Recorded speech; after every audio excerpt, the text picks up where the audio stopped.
for over 1 year. So this is one of the first of the lectures that we are going to have. And today the topic is Rammohun Roy and Reason. So we have Professor Rudrangshu Mukherjee with us, Professor Dipesh Chakrabarty, and Rahul Govind. So today's meeting will be chaired by Dipesh Chakrabarty. So over to you, Dipesh da. May I request everybody to go on mute, please? So Dipesh da, if you can unmute and take control. Thank you, Amit. Welcome to all of you. Good evening to people in India. I'm Dipesh Chakrabarty. I'm a historian and I teach in the Department of History and in the Department of South Asian Languages and Civilizations at the University of Chicago. It is my great honor to be chairing this inaugural lecture in a series that this committee that intends to celebrate Rammohun Roy's 250th anniversary is organizing through the anniversary year. This is the first lecture of the series to be given by Rudrangshu.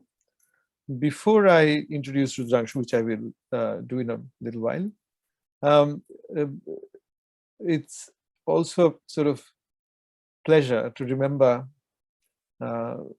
in some ways Rudrangshu's and my and our contemporaries' journey from the bicentennial year in 1972 to so it's 50 years from then to this point, and to think of this man who has received changing evaluations, beginning in his own lifetime when he was very much a contested person, person who was hated by some of his contemporaries, person who was revered and adorated by his contemporaries, not just in India, across a large section of the world.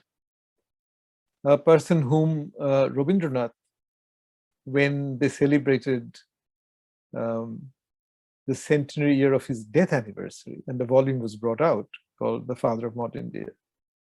And on that occasion, Rabindranath described him as the man who inaugurated the modern age in India. When we were young, our seniors, our teachers, and seniors like Borun De, Ashok Sen, Sumit Sarkar, they all participated in a seminar that resulted in a very significant volume called Rammohun Roy and the Modernization of India, edited by V.C. Joshi, that came out of the Nehru Memorial Library, which I'm sure many of us remember because we learned those arguments by heart that they put forward. And they looked at Rammohun Roy and evaluated him by giving a certain weight to what we used to call the colonial context. And I remember Borun Babu saying that he was a man who embodied all the contradictions of early colonial India. Also a man who embodied the transition from the late Mughal times to the British times. And now, more recently, historians like, scholars like Partha Chatterjee and Christopher Bailey, Brian Hatcher, they've sort of given us a new evaluation of Rammohun Roy. Partha Chatterjee in terms of his conception of an early colonial modernity, different from the more ruthless colonial modern. Christopher Bailey tried to place Rammohun Roy in a global history of liberal thinking. So you can see how the wheel has turned, sometimes full circle, in the evaluation of this man, which only goes to show that there's an infinite richness to his life and works that need to be evaluated from time to time. So I'm extremely pleased and honored to be associated with this effort to remember this remarkable person on his 250th anniversary of his birth.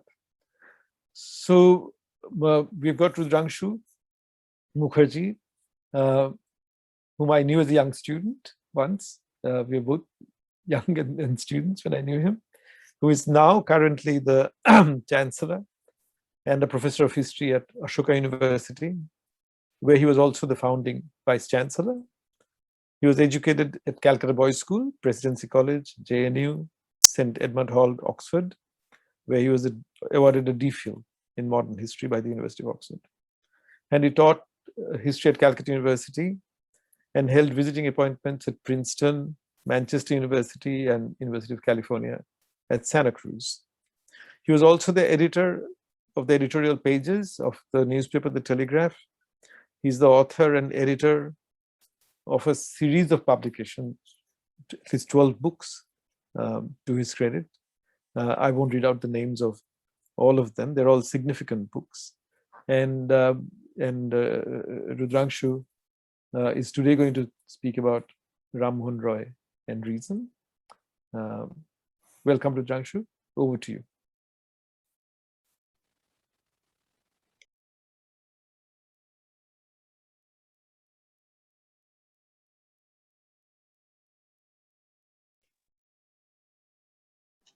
Rudrangshu, you need to unmute yourself.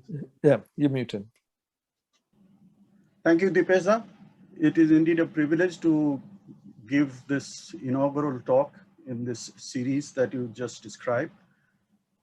It is also, to me, a great delight that you are chairing it, because you and I were initiated into the study of history around the same time, 1970-71, by the same mentor/teacher, Borunde, who imbibed in us an abiding interest in the history of 19th century India. So with your permission, Dipesh, this lecture is also for and to Borunde.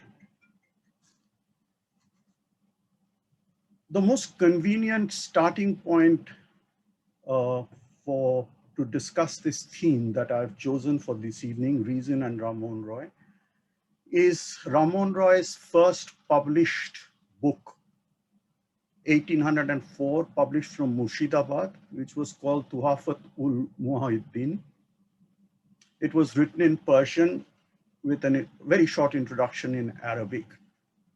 There are two reasons why I say it's a convenient starting point. The first is that it is the first identifiable substantive milestone in Rammohun Roy's life that we know about.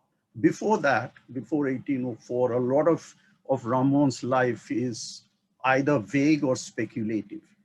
All that we know, he was the son of Ramakanta Bandopadhyay. He was born into an affluent Brahmin family in the Radhanagar district, Radhanagar in Hooghly district. Where he was educated, how he was educated, all this is a matter of speculation. Even his year of birth is up for controversy. Some people say 1772, some scholars say 1774. We know from some of his passing autobiographical references that he traveled a bit in different places. He certainly did study in Patna and Arabic, but we have very little detailed knowledge except that he was reading the Arabic translations of Euclid and Aristotle in Patna. Beyond that, we know very little. But when we come to 1804 with this tract that I just mentioned, the Tuhafat, we have something solid to go on. And the second reason is, which will become evident in a few minutes, is that this tract is imbued with the spirit of reason. It's his first published essay of a first published book, and it is very strong in reason. So we will discuss that in a few minutes. Because our knowledge of Rammohun's early life is so scanty, we do not really know what prompted him to write this book, and at this particular time, why he chose 1804 to write it. Was there an occasion for which he did it? We do not know. The book was not translated in Rammohun's lifetime. It remained in Persian and with that introduction in Arabic. It was first translated into English in 1883, as late as that. And the translator was Ubaidullah El Ubaid, and he rendered the title in 1883 as The Gift to Deists. This title was later changed to A Gift to Monotheists. And Ubaidullah El Ubaid, actually we know, endorsed this change in the English title. Now in this tract, first in that Arabic introduction, Rammohun writes that he had traveled far and wide. He says, in the plains and in the hills. So that's one evidence that we have that he was a widely traveled man, but where he went, we don't know. And then he went on to say that in his travels, he had met and talked to a large number of people. And from this, he had discovered that people generally believed in the existence of one being, supreme being, who was the source and the governor of the world. And Rammohun then went on to add that from this, by induction, and this is the English translation, I don't know the Persian equivalent of this, but in English, the word induction is very clearly used. Rammohun said from this, by induction, he had arrived at the conclusion that the belief in one eternal being was a natural tendency among all human beings, and it was common to entire humanity. And he made a distinction between this common belief in one supreme being and what human beings had come to acquire and what human beings had come to believe in through custom and tradition and hearsay. And he was referring here to miracles, prophecies, various rituals, etc., which he said were the outcomes of custom and priestcraft. The book actually talks about what this distinction between what was he called natural and what he called customary or traditional, or the products of priestcraft. And he also went on to say that these beliefs in rituals, miracles, prophecies, etc., were not only false, but they had caused, or they were the causes of all the animosities that existed between the members of different religious faiths.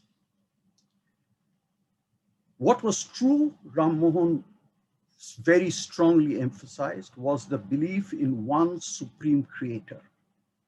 And Rammohun went on to make the very startling observation towards the end of that Arabic introduction, startling in 1804, and it might even be startling today, that falsehood was common to all religion, because all religions had embedded in them belief in rituals, prophecies, miracles, and so on and so forth, all of which, according to Rammohun, were false. Now, prima facie, apparently, it would seem Rammohun was acting like a deist, what is called in the Western philosophical theological tradition, Western/theological philosophical tradition, as deism or deist. That is the belief that the world was created by one supreme creator and it was created by design. And having created this world, this supreme being dropped out of the process. But because he had created the world by design, there were natural laws in the world which were immutable, which were determined forever. And very importantly, these laws could be comprehended through the exercise of human reason.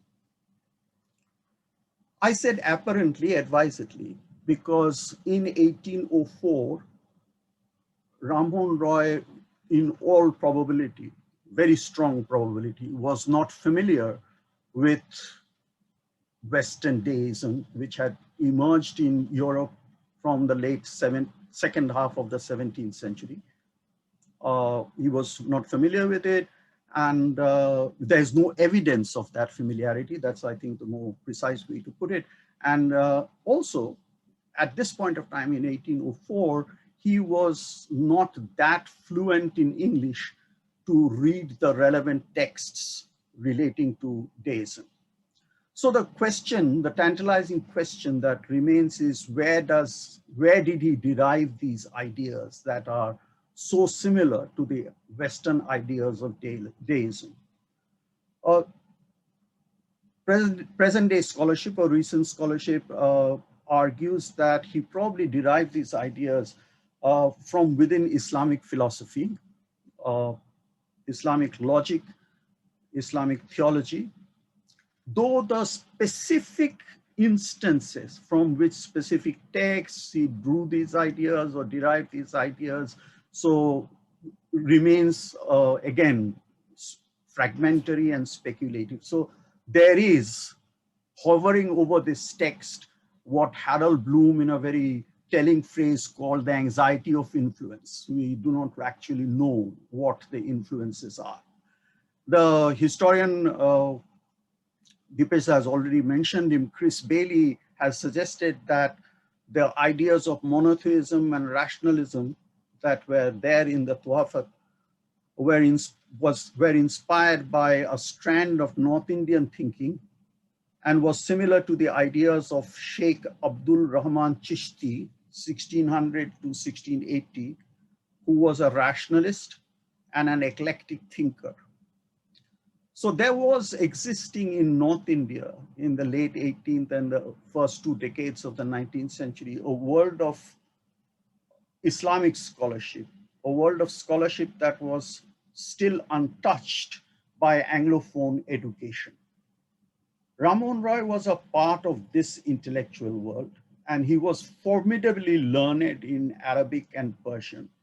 In fact, he was so steeped in Arabic and Persian and Islamic learning that when he settled in Calcutta and got to know the teachers of Persian in Fort William College and the Qazis in the Sadar Diwani Adalat, he was described by them as being a Zabardast Maulvi. He was, of course, needless to say, very well versed, very erudite in Sanskrit and Bengali. So one question that remains is, why was the Tuhafat not translated into either English or Bengali in Rammohun's own lifetime? He himself translated a lot of his work from Bengali to English, but he never touched the Tuhafat.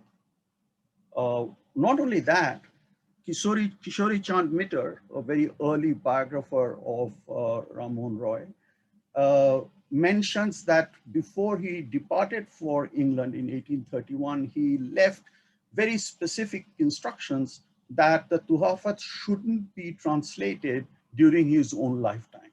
So there was some hesitancy, we do not know why, but some hesitancy on the part of Rammohun Roy to have this work translated. My interpretation of this reluctance is that the intellectual world out of which this tract had grown, that specific world of Persianate learning, was on the verge of disappearing in the 1820s and 1830s under the impact of Anglophone education, under the impact of the age of reform of Bentinck and Macaulay and so on. So Rammohun probably felt that this work would be got out of place. And also he himself, as we shall see, had become an advocate of that Western education.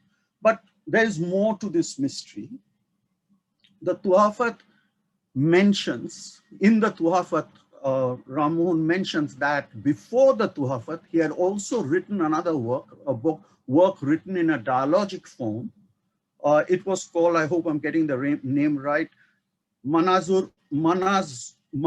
Atul Adiyan, a discussion of various religions. He mentions this work, but this work is yet to be traced. it's lost. So we do not know what Rammohun's arguments were. So he was, in fact, what we can surmise, he was a writer in Persian in the early 19th century. Also, very important in this context is he published a few issues of a Persian newspaper, Miratul Akbar, which has also disappeared. There's not a single copy or issue of the Miratul Akbar that has been traced as yet. So, except for the Tuhafat, all of Rammohun's Persian writings have just disappeared. So, did his followers, admirers, acolytes think that these were not worth preserving, or what was the reason? This, we are left with this enigma, as indeed we are left with the enigma why Rammohun himself did not translate the Tuhafat. The consistent, what for the lack of a better word, I will still use the word deism, the consistent deist argument in the Tuhafat reminds one of a quip by the French encyclopedist Diderot, who once said that a deist is an atheist who hasn't lived long enough. So, and the deist argument in the Tuhafat, as Shumit Sarkar pointed out in that essay he wrote that the Dipesh referred to in 1972, Rammohun Roy, a path-breaking essay really, Rammohun Roy and Break with the Past.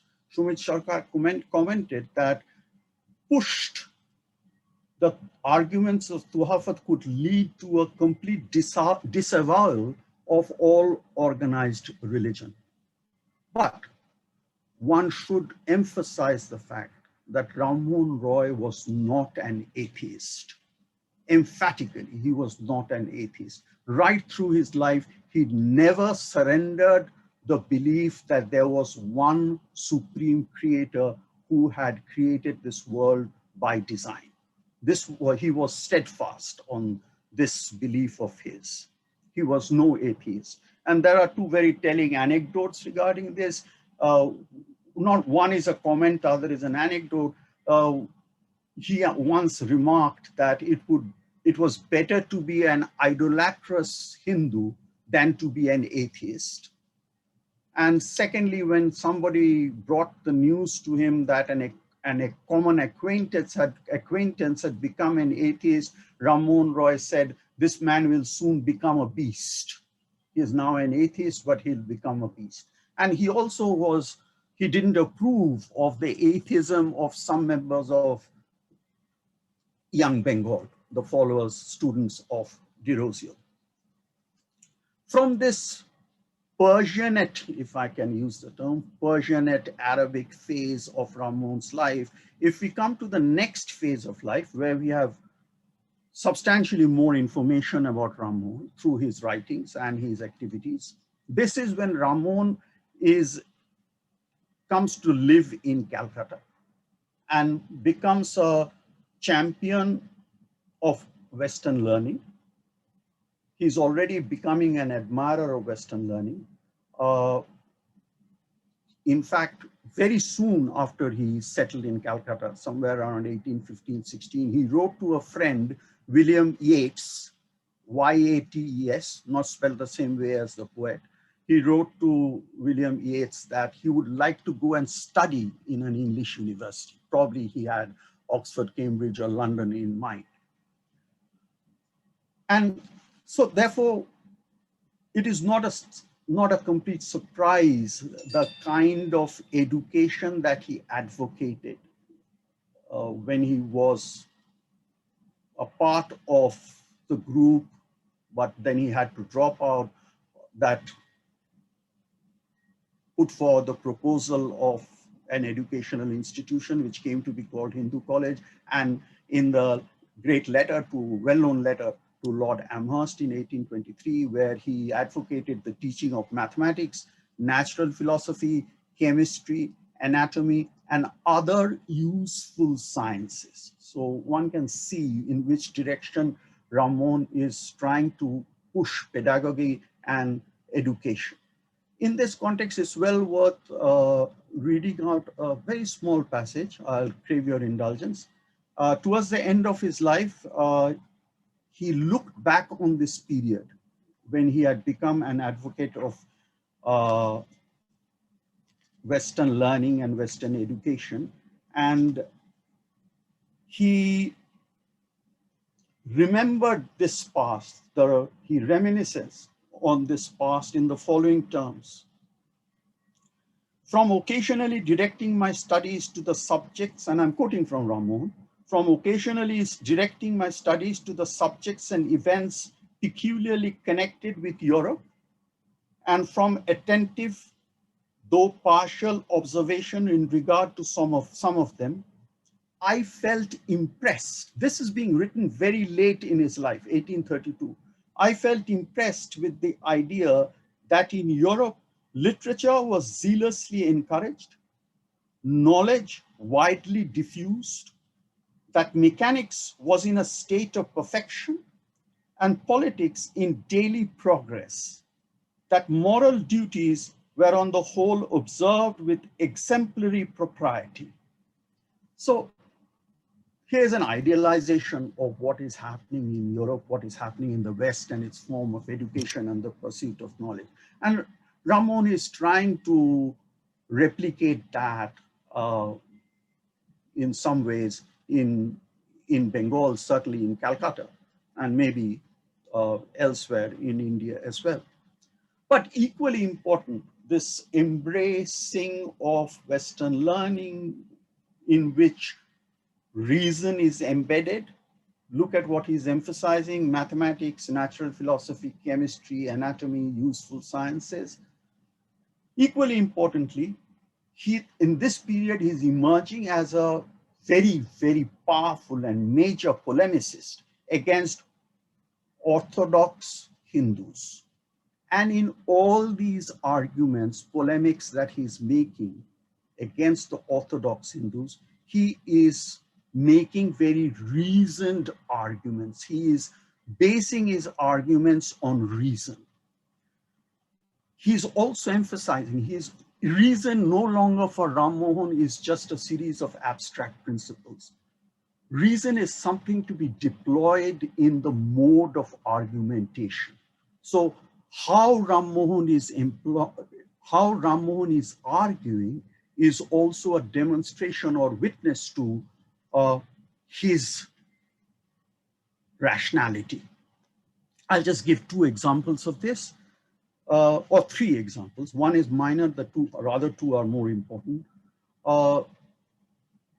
He began to use the emerging print culture by insisting that when arguments were being cited, chapter and verse should be cited, lines, page numbers, and so on. He began to do it himself when he was citing the arguments of his opponents, and he urged his opponents to do the same with regard to his own writings. So, he was saying, as it were, arguments should be based on verifiable evidence, not out on thin air. Also noticeable is, and this is a slight departure from the Tuhafat, he no longer proceeds on mere induction. He begins from a premise that he himself has formulated or a premise that his opponents have formulated, and then he proceeds to demonstrate the consistencies or the inconsistencies that follow from that premise. For example, in his polemics with the formidable Brahmin Pandit, Mrityunjay Vidyalankar, Bhattacharya Shohid Bichar, an argument with Bhattacharya, he was actually arguing against Vedanta Chandrika, by Mrityunjay Vidyalankar, and there is the speculation that Mrityunjay Vidyalankar was not the sole author of Vedanta Chandrika. Radhakanta Dev might have had a hand in writing it as well. Mrityunjay Vidyalankar was a Pandit of Fort William College, and Rammohun argued with him in Bhattacharya Shohit Bichar on the subject of idol worship. And here Rammohun pointed out that idols were supposed to be representations of Ishwar based on material objects. So all material objects, Rammohun said, went through the process of creation, erosion, and destruction. They were created, then they were eroded, or they decayed, and then they were finally destroyed. And he went on to say, if this is what happens to material objects, how was Ishwar, who is infinite, without beginning or end, and therefore untouched by erosion, be represented by material objects which are subject to decay? Rammohun insisted that there was a logical inconsistency in this.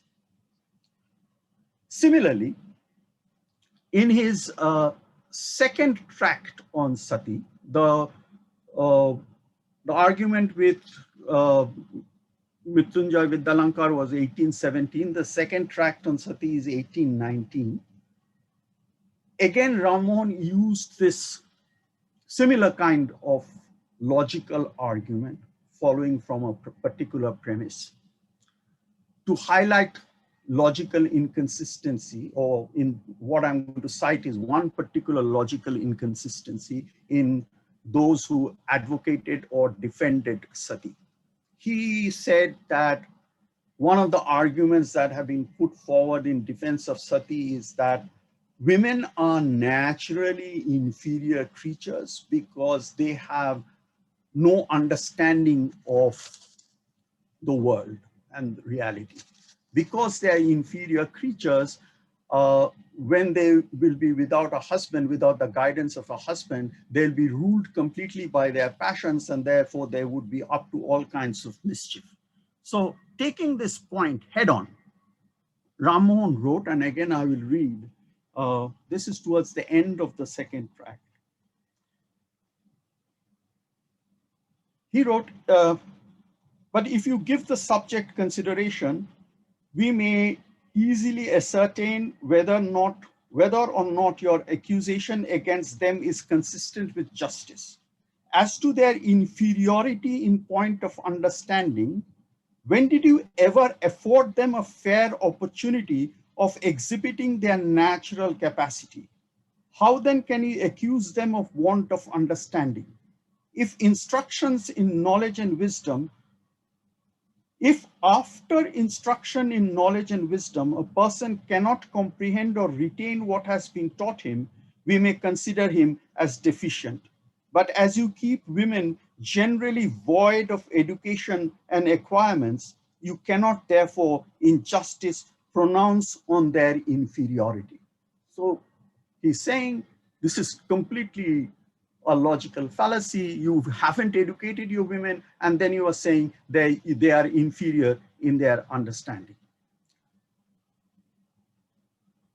A more startling statement comes at the very end of the second treatise, the second tract on sati, where Rammohun Roy wrote, and I will first read out these three sentences in Bengali and then read out his own English translation of it. The Bengali goes like this. This is the concluding paragraph of this second tract on sati. Dukkho ei je ei porjonto odhin o nana dukkhe dukkhinī tahadigoke proত্যক্ষ দেখিয়াও কিঞ্চিৎ দয়া আপনাকারদের উপস্থিত হয় না, যাহাতে বন্ধনপূর্বক দাহ করা হইতে রক্ষা পায়, যাহাতে তারা বন্ধনপূর্বক দাহ করা হইতে রক্ষা পায়. For those of you who, my non-Bengali listeners today, the English translation is like this. What I lament is that Seeing the women thus dependent and exposed to every misery, you feel for them no compassion that might exempt them from being tied down and burnt to death.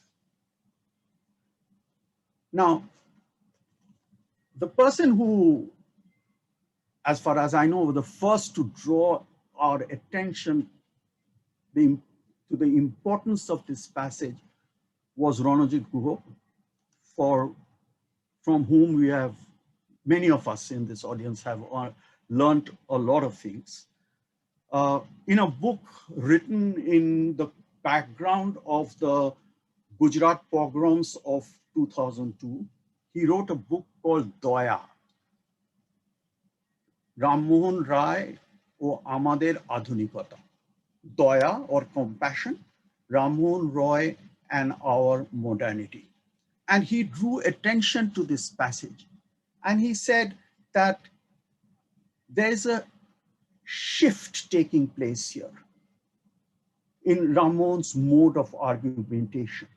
Rammohun is moving away from the rigors of logic, and he is appealing to feelings, emotions, sentiments, more specifically to daya or compassion. He went on to draw out some very important implications of this shift. Ranajit Guha went on to draw out some very important implications of this shift. According to Ranajit Guha, Rammohun Roy did not want a subject as important as Shruti, a discussion on a subject as important as Shruti, to be confined to a debate between Pandits over the interpretations of scriptures. It was far more important than that. He wanted a wider public debate. So he opened up the discussion to what he called Shadharan Buddhi, common sense, of which feelings, emotions, sentiments were a part. Reason alone, Ranajit Guha was interpreting this passage, reason alone, according to Rammohun, could not decide what was cruel and inhuman. Morality also had to be based on common sense and the feelings of people. It is worth remembering here, worth noting here, and this is not something that Ranajit Guha noted, even though he was opening up a completely new perspective on Rammohun's arguments against Shruti, that in the Tuhafat, Rammohun towards the end said that the supreme creator, the supreme being, had endowed on all human beings the power to think. And this intellectual power should enable human beings to decide what was good and what was bad. So it was not entirely a completely new thing that Rammohun was bringing back when he was introducing, when he talked about Daya in this last concluding paragraph of the second tract on Sati. So I've gone on long enough. I just want to sum up by drawing attention to a few points that I've made, just to reiterate. Rammohun's use of reason, his deployment of rationality and reason was layered and multifaceted. But within that, there are a few features that stand out. One, I have emphasized this already, that he was steadfast in his belief in a supreme creator who had created a world with a design. So Rammohun did not conflate rationality with atheism. Two, he was relentless in his attacks on orthodoxy, idolatry, superstition, and so on. Three, he based his attacks on reasoned arguments. These points actually enable me to circle back to the Tuhafat. There, again towards the end, he quoted a couplet from Hafiz.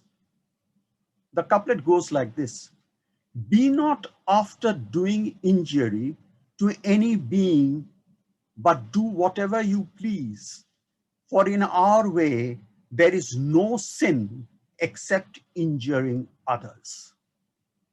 In his emphasis on non-cruelty, in his attacks on all forms of bigotry, superstition, etc., and in his attempt to open up a space for public discourse, Rammohun, for all of us who are struggling to establish a civilized polity and society in India, remains our contemporary. Thank you. Thank you, Rudrangshu, for that excellent lecture. Now it's my pleasant duty to call on Rahul Govind to offer his comments. But before I do so, let me introduce Rahul a bit. Rahul Govind is a young, up-and-coming and very promising historian who took his PhD from Columbia University in 2008, having studied at St. Stephen's College and Delhi University before that. And he has been a visitor at both CSDS in Delhi and at Cambridge. He has a string of extremely interesting articles out and a book called Infinite Double, which was published in 2015 by the Indian Institute of Advanced Studies at Shimla. And Rahul's essays, they make it very clear that his interests are very wide-ranging and go from history to political thought, certain branches of content to philosophy, and he's extremely good at pulling them all together. So with that introduction, I invite Rahul Govind to offer his remarks. Please, Rahul.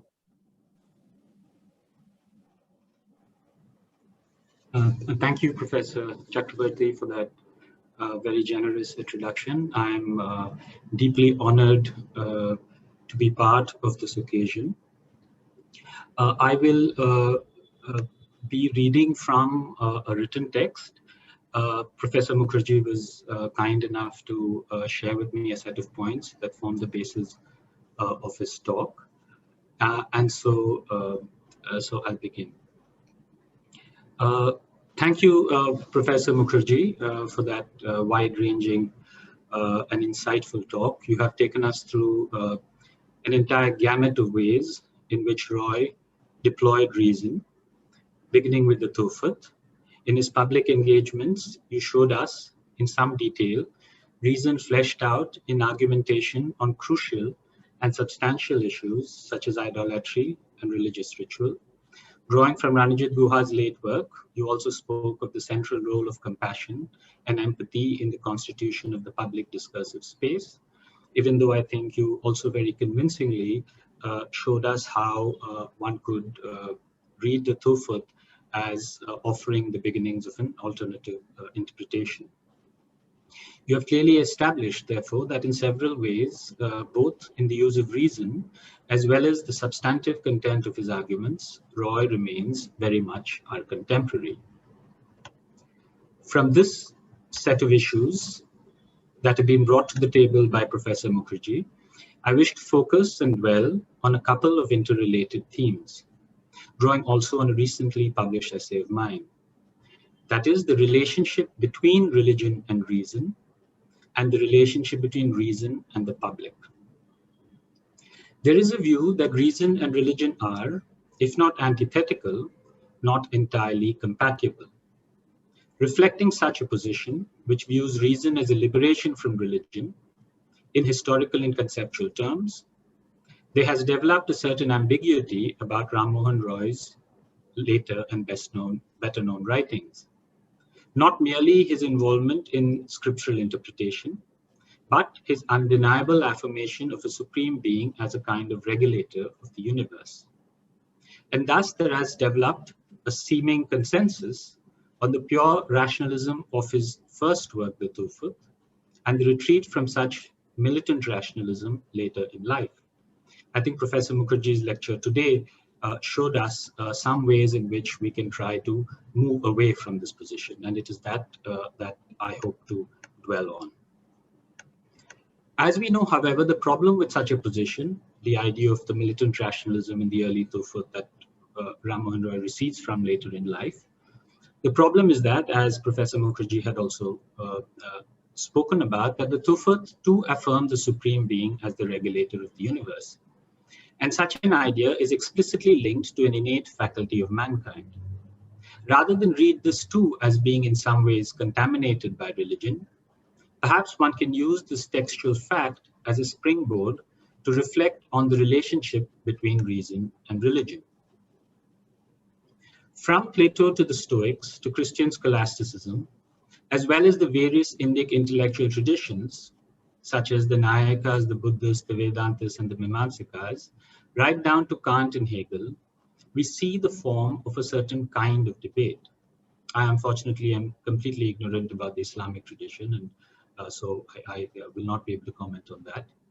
But what one sees across this huge spectrum is this form of debate that can be called the so-called proofs of God, and the refutation of these proofs by believers, not atheists or secularists. I invoke this conceptual terrain, differentiated as it is, only to indicate that they were arguments on the nature, meaning, and value of God, which cannot but be characterized as rational. So even I'm curious, for instance, what Professor Mukherjee talked about the word induction and what might have been the original word, because clearly the idea of induction was closely linked to what was known as the cosmological argument, the idea that the world is created by design. And so, for instance, within Indic traditions, there were various debates about this problem of God, whether the world was created by design, and whether that offers some kind of evidence for the existence of a God. So the debates between the Buddhists and the Nyayikas, or between the Mimamsikas and the Nyayikas. So this was a well sketched out conceptual terrain across various traditions. And the fact that debates happened show that it is difficult not to characterize this as rational. Intricate arguments and counter-arguments were put forth on God and the nature of being, knowing, and causality. So the problem of induction and inference was recognized as a problem of causality. It thus might not be entirely defensible to merely oppose religion and reason, an opposition that could mislead our understanding of specific figures such as Rammohun Roy. If indeed one cannot work with such an easy opposition between religion and reason, was Roy just another incarnation of the quintessentially argumentative Indian found in India supposedly since time immemorial? Here we need to inquire into the difficult question of what precisely is meant by reason or rational. While it is undeniable that the history of India is rich with textured and highly sophisticated intellectual debate, it must be remembered that not anyone could participate in such debate, which involved questions of God, divine knowledge, scripture, etc. Apart from the Buddhists, Varna and caste remain central as a norm regulating this intellectual space, as Hadfas, among others, have shown. Philosophical critique on the nature of knowledge or its fallibility could not be applied to social rules, laws, and conventions, and any demand for social transformation was not aimed for even by the Buddhists. All religions, all religious traditions the world over had such inbuilt institutional and normative constraints and exclusions that varied in time, place, and degree. Thus, the space of rational debate was theoretically and institutionally limited, and therefore to speak of an unbroken tradition of the argumentative Indian is questionable. On the other hand, religion remained a crucial constituent of law, even in the so-called Enlightenment period, as well as the 19th century. In Rammohun Roy's time in England, the denial of Christianity or God was a crime of strict liability. God remained a figure in canonical jurisprudential texts, such as those of Austin's. Notwithstanding public discussion on religion in the 18th and 19th centuries, kings, kingdoms, and republics in Europe were founded in religion. In Britain, Catholics, among other denominations, faced legal liabilities. Moreover, even a critique of Christianity did not necessarily mean a critique of religion, and hence we see something like civil religion in Rousseau or the supreme being in Robespierre. So this is the whole problem of deism that Professor Mukherjee referred to, although one might say that these arguments for a rational and moral foundation of the universe are very old, going back to the Greeks in the Western tradition. It is from such a vantage point where it is difficult to disentangle God, supreme being, religion, and rationality that we might better be able to understand Roy's writings on reason and religion. For Roy, from the Tophet onwards, affirmed the existence of a supreme being that guaranteed the rationality of the world, even while he critiqued deviations from such a basis that easily could turn into means of violence and oppression. Hence, his simultaneous affirmation and critique of all religions. The concrete deployment of reason should not be seen as some liberation from religion, but rather as a critique of violent social practice which legitimized itself as religion. Throughout, Roy maintains that Brahmins enforced cruel rites and superstitions not out of ignorance, but as a means to accumulate power and prestige. This was accepted by society because people were not encouraged in the use of their reason and were immured in unthinking customary practice. In the second famous defense on sati, alluded to by and discussed by Professor Mukherjee, he makes it clear that what was presented as a religious rite was in fact patriarchal dogma and vested interest in power. So the centrality of compassion also seems to be combined with this very powerful social critique. Similarly, to cite the text from the text discussed by Professor Mukherjee, the later text in the Critique of Idolatry, Roy makes clear that the Brahmins benefit from drawing analogies between God and political powerful entities like kings. So intellectual, conceptual relation about analogies is actually shown to be born out of social desire for prestige and power. For he says the misuse would not be possible, such misuse of the idea of God would not be possible in the affirmation of a truly supreme being who in itself was beyond analogy. And therefore Roy writes, and I quote from that text, "But by means of this analogy, the learned Brahmin and his brethren have successfully persuaded their followers to make in imitation of presents and bribes offered to princes, pecuniary vows to these supposed deities, to which it would seem none but the learned Brahmin and his brethren have an exclusive claim. And such an analogy has become the source of their comforts and livelihood. I shall say no more upon so tender a subject," unquote. Not amounting to a critique of religion per se, Roy consistently saw God as found universally and guaranteeing rationality. As inherently social, human beings required laws to adjudicate their relations with one another.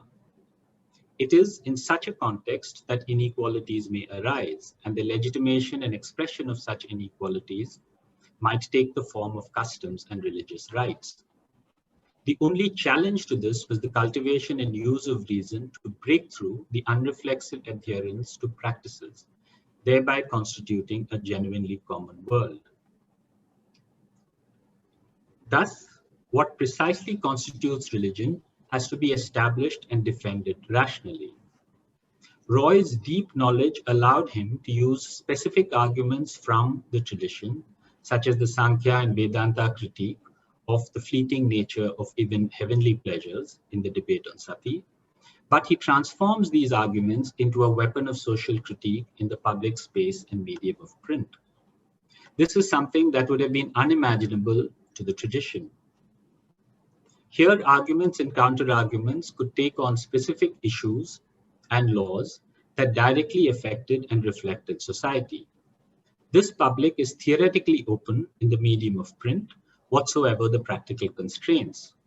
It is not just the space of reason, but also a trial of reason. For reason was not to be confined to a provincial area of expertise, not taken to be true merely by individual status. Only as a public challenge could it be tried, countered, and affirmed. As a critical space, it could also well be an antagonistic space. Roy's public writings thus have a very sharp character. Such sharpness was not reserved for any one religion or religion per se, but what he argued to be extraneous growths that served as conduits of violence and oppression. While extolling the moral lessons of Christianity as unique, he also wrote that history was witness to the fact that no other religion caused so much war, bloodshed, cruelty, and oppression. There is the biting sarcasm of his text about the 3 Chinese men responding to the missionary who questioned them about the number of gods in Christianity. While one said 3, referring to the Trinity, the second said 2, since he was taught that one of the 3 had died. While for the third, there were none, since while he was taught about only one God, he was also taught about his death. Roy's critique of Brahminical religion is congruent with his critique of Christianity. This overtly public critique sometimes took the form of translating and editing scriptures of both religions, which must be seen as boldly interpretative acts. The nature of the constitution of the public requires that little is beyond critique. As Professor Mukherjee argued, Roy is indeed, in that sense, our contemporary on these grounds.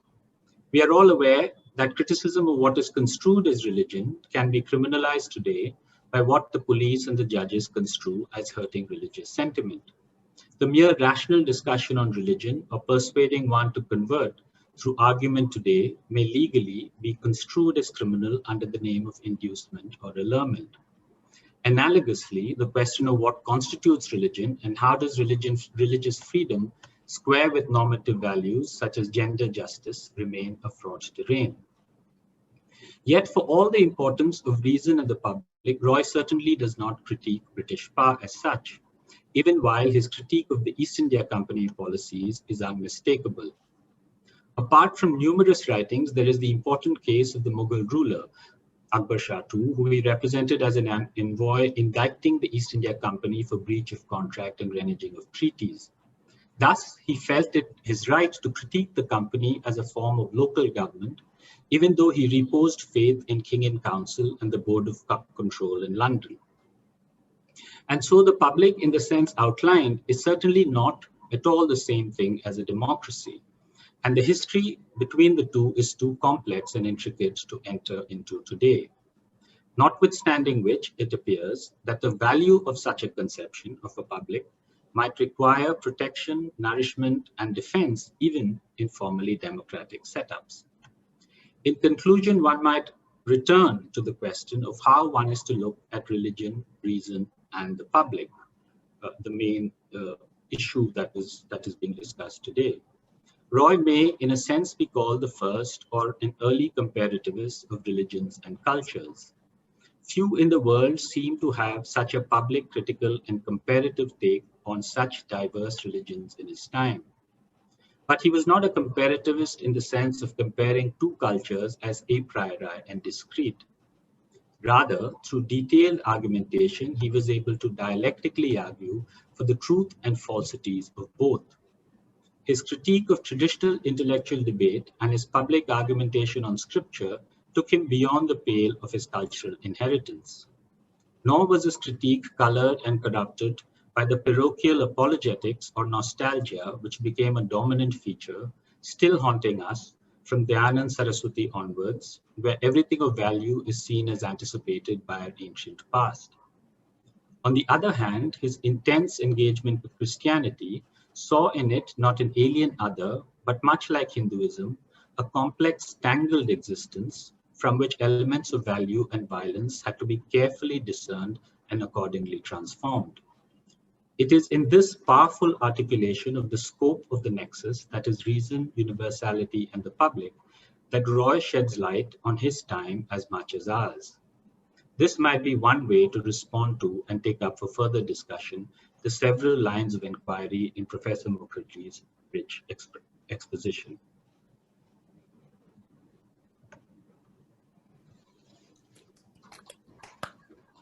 Thank you, Rahul, for your excellent comments. And I think between the two of you, you both established very well why Rammohun Roy still remains extremely relevant and the moment in our history that he represented. So we have time for some questions, and some questions have already come up in the chat box. And I don't know, Rudrangshu, would you like me to read out some of the questions from the chat box? Would that be helpful? No, I can see them also. So okay, those that I can address, sure. I'll try, and maybe Rahul can also have a shot at, or Sure. anybody else for that matter who has access to the chat box is welcome, Sure. including you, Dipesh. So I don't have answers to all the questions here. One question from Omid Day is, which I can actually answer even in a second-hand kind of way. He says, my query is to what extent was Rammohun influenced by Mutsalites, the rationalist school of Islam? Well, Brojenshil, who was phenomenally learned in many things, certainly believed in his essay on Rammohun, the universal man. He certainly established that Rammohun was indeed very strongly influenced by the rationalist school of Islam. So as I said, this is a kind of second-hand response to it. I'm not well versed in Islamic logic, theology, and philosophy to give a direct answer to that question. But I think we can, for the moment, we can depend on Brojenshil. So, Rudrangshu, may I suggest? Yes, of course. Sorry, I just going to suggest that you deal with as many questions on the chat box as you want, and Rahul is also warmly welcome to respond to them. And then, if you have time left, I'll ask people to use the raise hand function. Yes, please. And they can they can come on the screen and ask their questions. So instead of taking more questions in the chat box, what I'm saying, let's deal with the one we've got. And you two can deal with them. And I think there are a couple of more, Dipesh, or just one more. No, there are more. So I'm just saying that if you got time left, then we'll just ask people to raise their hands. Yeah. So there's a question there's a question from Shashwati Bhattacharya about Rammohun's position on caste.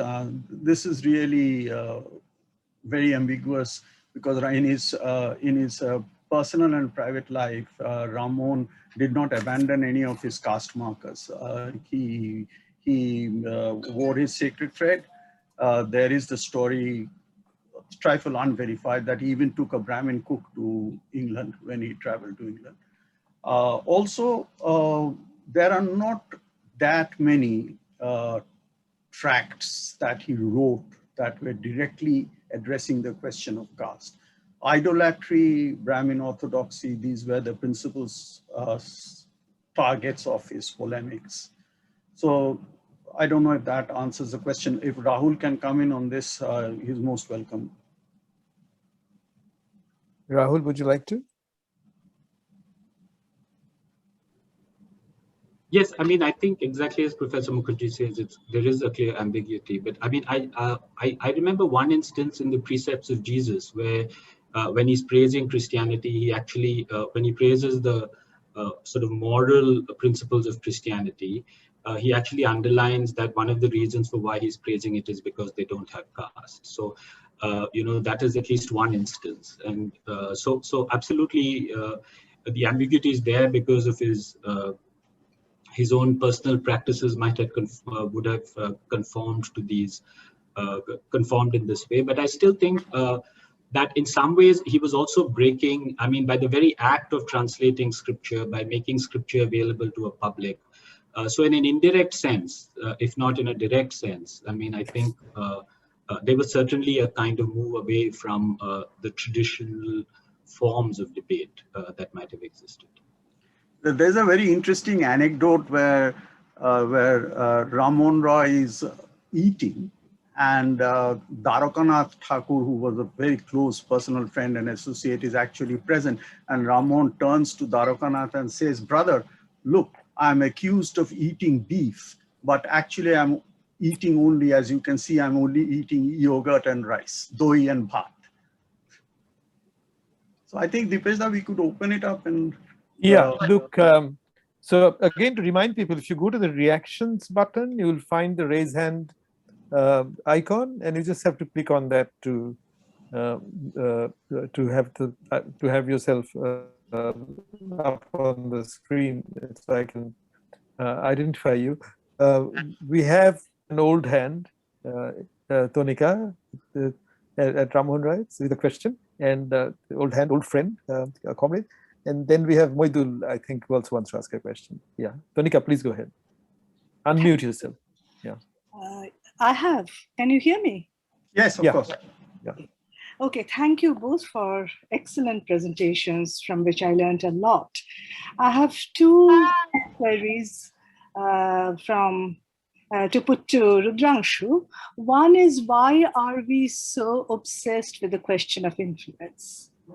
Question of? Influence. Okay.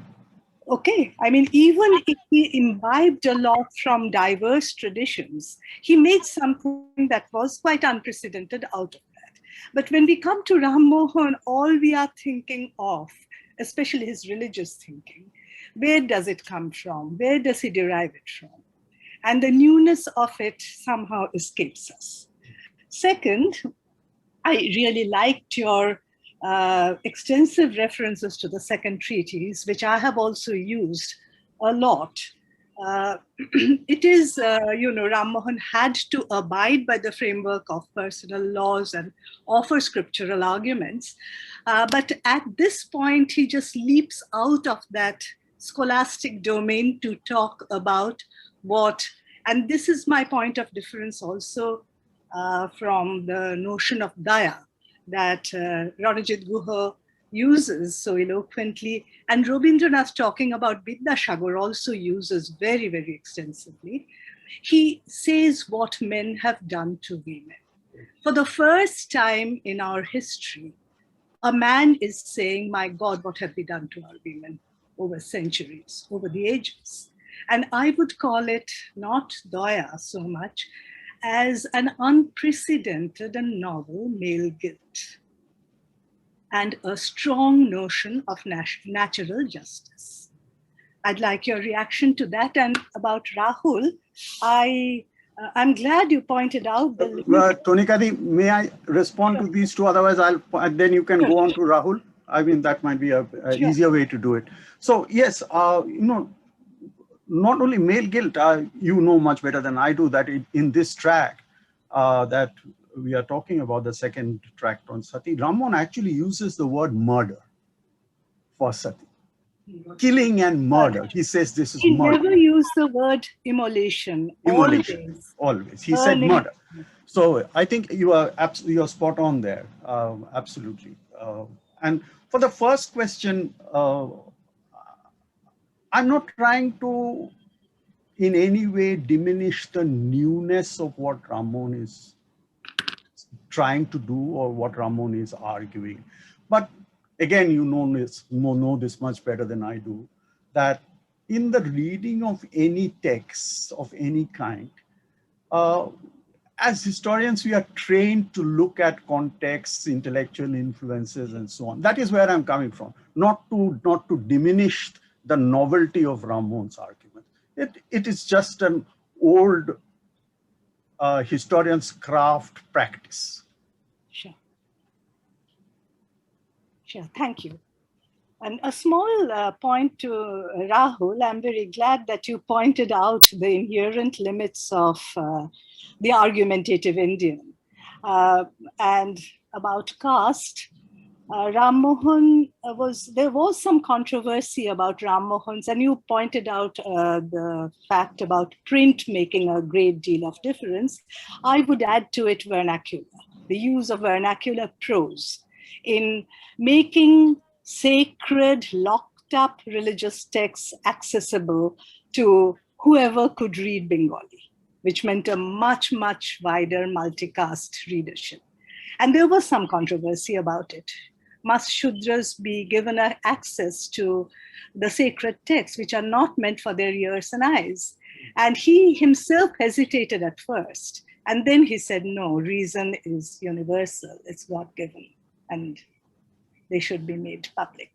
Nikati, if I just could add on that, you will know, and Dipesh referred to this book in that V.C. Joshi volume, 1975, Rammohun Roy and the Process of Modernization in India, there was an essay by Pradyumna Bhattacharjee on Rammohun Roy and Bengali prose, where he actually shows what he's doing to Bengali prose to make it more accessible to a general readership. Thank you. I had forgotten about that. So thank you for reminding me. Thank you. Rahul, you want to respond? No, I mean, thank you, Tanikadi, for that. But okay, then we've got two people waiting. Maidul Islam first, and then I'll come back to Professor Amit Dey, who has also got the hand sign up. Maidul. Thank you, Dipesh. First of all, it's a fantastic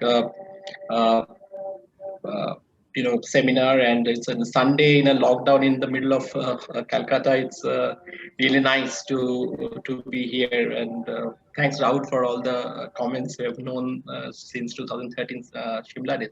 I have two straight questions, very simple. I'm not an expert in this field or the kind of era which the historians call the early modern era. I do modern political theory, contemporary political theory. So my question is that, so when Dipesh started this thing that when this bicentenary happened in 50 years back, and India has moved on from like 72, 71, 72 to like 2020, 2021. And it seems that the rationality that Rudrangshu Babu was actually talking about Rammohun, and that the depth of rationality in the public sphere has somehow weakened. So we have in the middle of COVID-19, where we have people from the political leadership calling about yagyas and to get to actually counter COVID, or people are bathing in cow dung. It started last year with banging the utensils and all. So I was thinking that in 250 years of what we call this so-called Indian Renaissance and the Rammohun, there's a counter narrative which has actually emerged. You see, it's a kind of a different South Asian counter narrative, which was not the mainstream in like 50 years back. Probably the Nehruvian, one of the questions in the chat box was the Nehruvian kind of a narrative was the mainstream. So this is something. So how do you feel about it, particularly your generation, which has actually seen this change so much? Because our generation, we were already starting in 80s, and we were thinking about, okay, this Rama and Mahabharata and this entire then the Rushdie controversy and Taslima Nasreen controversy. So both from the Islamic right and the Hindu right, there is a kind of thing. So we were quite. We have seen that, but your generation, how do you grapple it? This is one. Second is that very quick is it seems that the Mutazilite philosophy. I will name four of them: Abu Bakr al-Razi, Abul Ala al-Mari, Ibn Rawandi, and al-Waraq. So, and particularly Razi was very much acclaimed in the West also as al-Raziz. So I don't know whether Rammohun was aware of this Mutazilite philosophy. I don't know much about Rammohun, but I've read a little bit of course, the translations and commentaries on these whole things. Thank you. Okay, thanks, Maidul. Rudrangshu and Rahul. So my response, Dipesh, is somewhat like yours. In 1972, we were actually much more critical of Rammohun Roy than we were, or our mentors were much more critical of Rammohun Roy than we were. And this is the period when we were students, when Rammohun Roy was being attacked from one section of the left. And the bicentenary, the three essays that we remember, Sarkar, Sen and Dey, I mean, they were also part of that critique, not iconoclastically, but the more informed critique of Rammohun Roy. And they were particularly severe on Rammohun Roy's defense of British rule, the gift of divine providence. And I remember a very young Tanika Sarkar in 1972 writing an essay in the Presidency College magazine, which began with this passage. And the essay was called The Concept of Muslim Tyranny and Unbroken Tradition from Rammohun Roy to Jadunath Sarkar. So that's the kind of ambience that, in which the bicentenary or these three essays of the bicentenary was kind of celebrated, if quote unquote celebrated, if that's the correct word. But I think, as history, we seem to have forgotten Rammohun Roy at some point of time in the last 50 years. And the present crisis and what has been happening in India from 2014 onwards, I think has brought back the relevance of Rammohun Roy, his arguments, his methods of arguments, his attack on bigotry, orthodoxy, etc. Has given all this a greater salience than what was apparent in the early 1970s. Rahul, I assume that you were born long after the bicentennial year, but you want to say anything? Yeah, no, I can pick sort of the other end of the stick, as it were, because I mean, one of the things I tried to allude to was precisely the fact that, I mean, I think it would be difficult to say some of the things that he did. I mean, considering both the legal and the general situation about, sensitivity towards sensitivity towards religion and things like that. So, I mean, that was, I think, one of the points I was trying to make. I mean, this articulation of a strong public ideal in some ways is distinct from the idea of democracy. But I mean, that's a different, probably a different, I mean, that's another story. But I wanted to just, sure, if I may, quickly respond to what Tanika said, because I mean, one thing, I have this line actually from Rammohun Roy, which I could find out, I couldn't find the reference, but he actually does say, for instance, he says, he who can interpret according to the ratio of the understanding of his pupils through Sanskrit or through the vulgar languages or by means of the current languages is entitled spiritual father. So this idea of breaking away from Sanskrit, and so I think in more indirect ways, even notwithstanding his personal sort of behavior, whatever the stories are, and I mean, for him to say something like the Brahmins and his brethren, I mean, I think one really can't, and where he critiques them in terms of ritual, I mean, it's difficult to underestimate what kind of break that would be from traditional kind of argumentation. And it is not like he was not aware. So at least I've tried to show this earlier, that he can take specific conceptual arguments from the tradition, like the notion of pleasure or desire or something like that, but relocate them in such a way that it is something quite different, quite new. So in that sense, I think indirectly, one can revisit this question of caste and, in what sense he was breaking or to what sense he was conforming. In the spirit of nostalgia, Dipesh, 1970s nostalgia, when that book came out, V.C. Joshi volume, you will remember, and Parthoda, if he's still on the Zoom call, he reviewed the book in EPW 1976, I think, and tongue somewhere very close to his cheek, he titled his review essay "Our Father." So that's okay. The kind of quasi-sarcastic way in which Rammohun Roy was looked at in the 1970s. So look, we've got, I think Tonika is an old hand. So we've got Amit De and Anup Bose. And so may I ask both the questioners and Rudrangshu and Rahul, if you'd like to speak, to keep your answers short, because we've got exactly 6 minutes left. And the fact is, from my own experience, I know how, when you're asking a question, answering, it's very easy to forget how quickly time goes. So Amit De, Professor Amit De, please. Thank you, Dipesh. Thank you, Professor Mukherjee. I just would be happy to know whether Rammohun was aware of the works of Prince Darashuko. For example, Rammohun was educated in the Indo-Persian tradition, where there was an emphasis on akal or reason, ulume akliya, that is rational knowledge. And Darashuko was nurtured in the same environment. And Darashuko was writing about the empowered women of medieval India. Darashuko developed a tendency to promote comparative religious studies and translated the Upanishad. So how far was Raja Rammohun Roy aware of this rational trend enshrined in Indian educational system, Indo-Persian system, that nurtured the likes of Darashuko?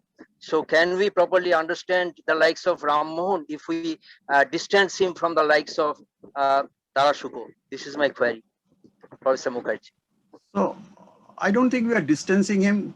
All that we are trying to say is that there's no evidence, direct evidence, which is on historians' work, that he was aware of these things. But given that he was phenomenally learned in Persianate culture, it would be very, very surprising if he didn't know the writings and the works of Dara Shukla. I'd be very surprised if that turned out to be the case. That's Okay, it's good to have Anup Bose here, and your question, please.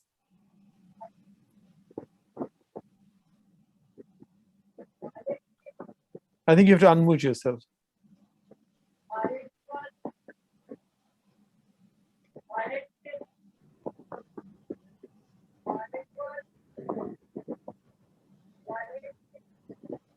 Yeah, is it all right now? Okay. As a limb of the law, I am highly emboldened to ask a solitary question to the panel. You see, Raja Rammohun Roy had a very early exposure to the world of law because he was a clerk in the office of Thomas Woodruff. As you know, he wrote a number of books, including a book on the law of injunctions. Now, Rammohun Roy was a great advocate of the separation of the judiciary from the executive. That is something that he talked about many, many years ago. Would anyone like to throw some light? I would like to educate myself as to his thinking on the separation of the judiciary from the executive. What he actually meant was that the judiciary should not be influenced by the executive. So Rudrangshu, of course, you gave a wonderful lecture. I must compliment you this evening. And would you like to throw some more light on this aspect of his championing the cause of separating the judiciary from the executive? Oh, Anup, I really cannot throw light, if that's the way you want to phrase it, but certainly Rammohun was an upholder of the rule of law, under which this separation of the judiciary and the executive certainly falls. He certainly advocated that in many of his writings. But I am not so well versed in the writings of Rammohun Roy to give you an enlightening answer to this question. Rahul, do you want to come in on this, or Rahul, you're muted. Yeah. No, I mean, I'm afraid, I know that, I mean, in the detail, like Rammohun Roy participated so much and there were detailed questions, and I'm afraid I know it exists, but I don't remember, that he was certainly critical, if I'm not mistaken, of many of the settlements that did not have, the separation. So in that sense, but I might be wrong here. So he certainly did have a view, but, I'm afraid I can't answer. I don't know. I mean, I don't want to risk an answer. But he certainly did have a view because there's a lot of documentation on him being asked very specific questions on the nature of company rule. So one could find the answer there, perhaps. And Tonika, did you have another question to ask, or maybe you just didn't take down the hand sign? That's okay. So we are almost near the end of our time, and before I thank our two the speakers, let me just say from the chair, what a wonderful morning it's been for me in Chicago to listen to these presentations. And I just want one comment and one observation. So the comment is that this goes back to the question of Doya, and Rudrangshu, when you were talking about it, it sort of reminded me, actually from your discussion, that Rammohun makes this distinction between nature and custom quite early. And the argument there about Doya is that it is custom which prevents people from experiencing compassion. So it is as much an appeal to feeling as it is also a rational argument. Yeah. Right, which is proposing. Yes, anyway, absolutely. So that's just a comment. The observation is that maybe a month ago or month and a half ago, I wrote an article in Anandabazar Potrika on communalism while the elections were going on, and then I got a letter, an angry letter from a Bengali gentleman, Hindu, obviously, telling me that wise Hindus would reject whatever suggestions Hindus like me were making in the newspaper, because Hindus like me belonged to a bunch of Hindus who were well known as Hindu haters and Muslim appeasers. And then three names given were Gandhi, Tagore, and of course, Rammohun Roy.